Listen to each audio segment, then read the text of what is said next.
সে আমার অগ্রজ, সে ইন্ডাস্ট্রিতে আমার সিনিয়র।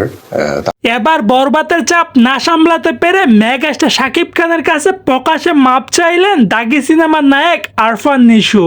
হ্যাঁ, আপনি ঠিকই শুনেছেন, 2023 সালে মেগাস্টার শাকিব খানের প্রিয়তমা এবং আরফান নিশো অভিনীত সুড়ঙ্গ মুভিটি রিলিজ হওয়ার পর মেগাস্টার শাকিব খানকে উদ্দেশ্য করে আরফান নিশো অনেক বাজে মন্তব্য করে। দীর্ঘ 2 বছর পর আবারও দাগি মুভি নিয়ে এই ঈদে কামব্যাক করেছেন আরফান নিশো। তিনি এই দাগি মুভি নিয়ে সিনেপ্লেক্সে একটা ইন্টারভিউতে মুখ খুললেন। তিনি বললেন যে বাপ সব সময় বাপই থাকে। এই কথা শোনার পর সকল সাকিবিয়ানরা তো রীতিমতো রেগে মেগে আগুন হয়ে গেছে। তারা বলতেছেন আরফান নিশো আবারও আমাদেরকে খুশা মেরে কথা বলেছেন। রিসেন্টলি আরেকটা ইন্টারভিউর মধ্যে আরফান নিশো বলেন যে আমি কাউকে কটাক্ষ করে কথা বলিনি, আমার আগে পরে কোনো কথা না শুনে ওইখান থেকে জাস্ট একটা ক্লিপ নিয়ে সাকিবিয়ানরা আমার উপর ক্ষিপ্ত হয়ে গেছে।